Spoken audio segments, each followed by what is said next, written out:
probably down to Scapier, right?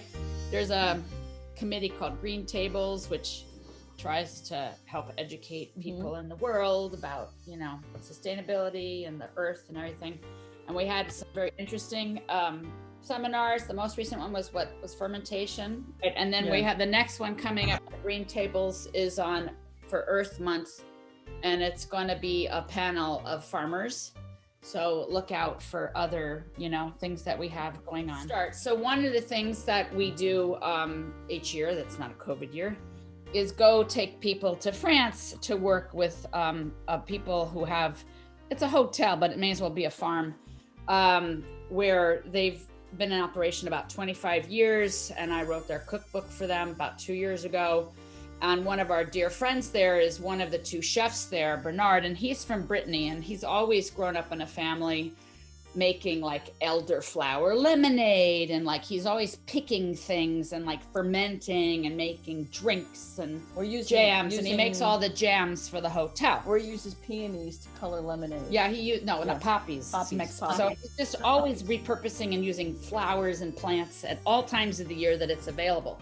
So one of the things that I wanted him to do early on, because he always makes all the hotels like breakfast jams, was to make jams with the students. Bernard does the craziest thing to make his jam gel, like where all vegetables and fruits have pectin to a lesser or more extent. When you like cook something like pear or apricot or guava, it's so high in natural pectin, it's just going to gel on its own. Now, if I wanted to make like pâte de fruits with it, I'd have to add pectin. And like, you know, I remember making strawberry jam as a kid and there's no pectin in strawberry. So you have to always add pectin, but other ones you don't really, not to make like a jelly or a jam. So what Bernard does is crazy. Okay. And he takes eggshells and he washes them, just rinses them in water and crushes them with a spoon and squeezes lemon juice on top. And this is what this looks like. Okay. Now, I did it yesterday morning. I have some like time lapse pictures. When you first do it, the eggshells are on the bottom and the lemon juice is on top. And what happened over the next 2 hours is the eggshells float and calcium citrate is starting to form from the citric acid and what's in the eggshell. And that's that white opaque liquid at the bottom. And this is going to be an alternative gelling agent to pectin for a jam. And this is literally what his family's done for generations in France. And the jam and the jellies taste exactly the same. I mean, you wouldn't realize when you're eating it that it didn't have like either natural pectins, which obviously we're not taking those away, but added, you know, pectin from either citrus or apple, which is commercially produced pectin. So what I'm going to do with this, okay, is I'm going to strain it out. So I have a strainer, and we're going to put this into our jam in a little bit. And we just don't want to eat the eggshells or anything. So I have a container here and a strainer, and I'm just going to scoop it out. And all it is just literally lemon and the eggshell mixture. Like, you know, when Jesse and I were like looking around like ideas for the menu for today, we were like, well, what could we use? And I remembered, you know, Bernard's eggshell mystery jam. So I wanted to share that with people. But like, this is fine. It's a very opaque kind of a cloudy liquid. Okay. So what's going to happen to make the rest of the jam? So I like to make like spice jam. So I'm throwing some cinnamon sticks in and some star anise. But you could use ginger or like orange zest or something if you like that kind of thing.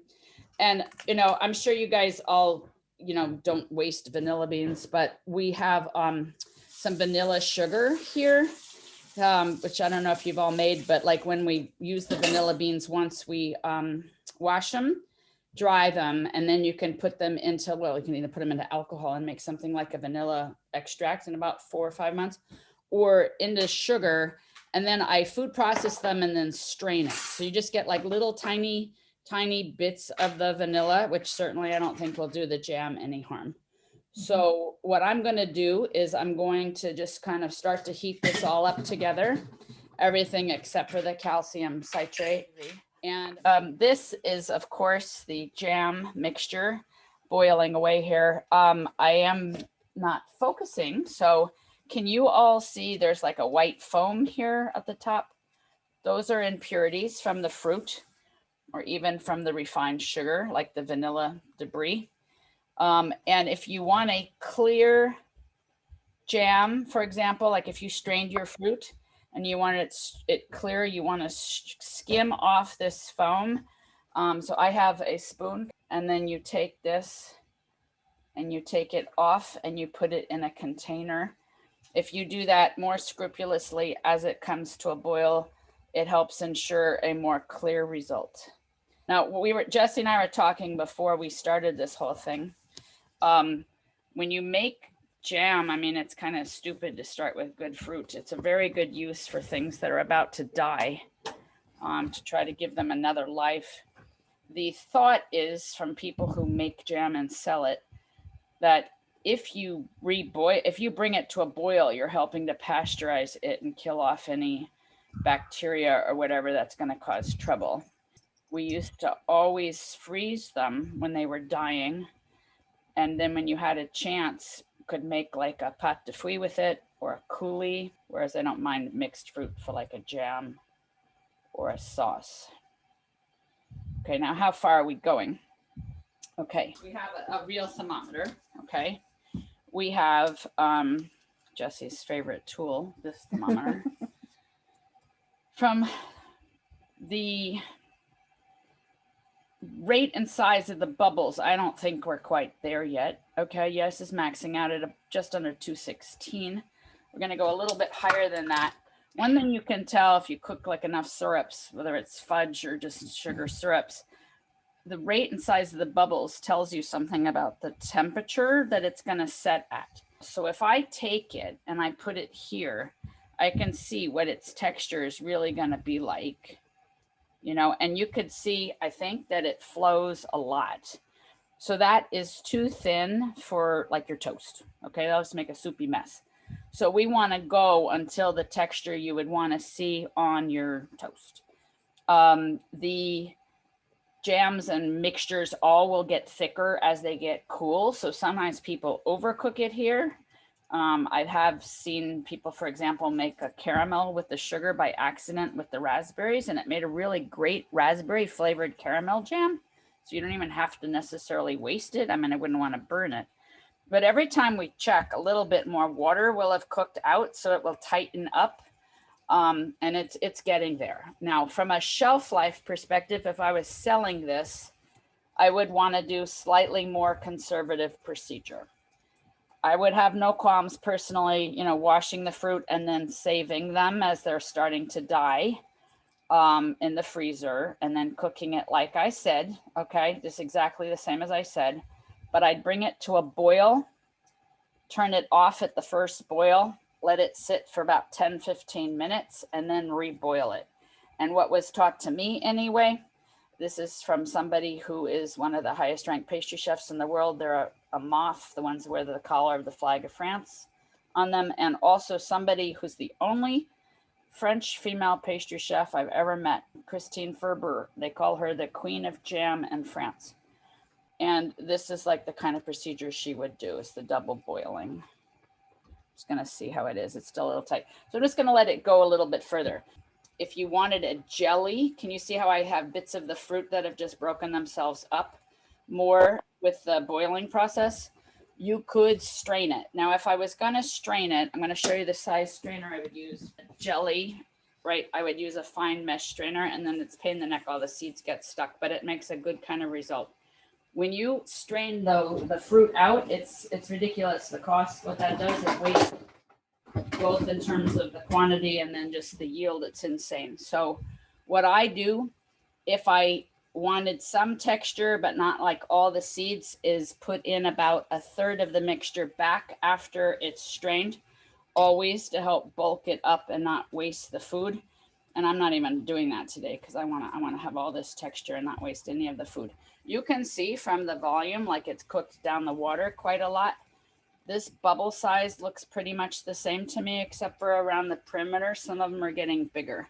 That is a sign it's entering the next stage of evaporation out on a candy thermometer. In terms of like pasteurizing and stuff, what a lot of people do, like Christine FERBER, is wash the jar and then put it in a 220 degree oven which is above boiling.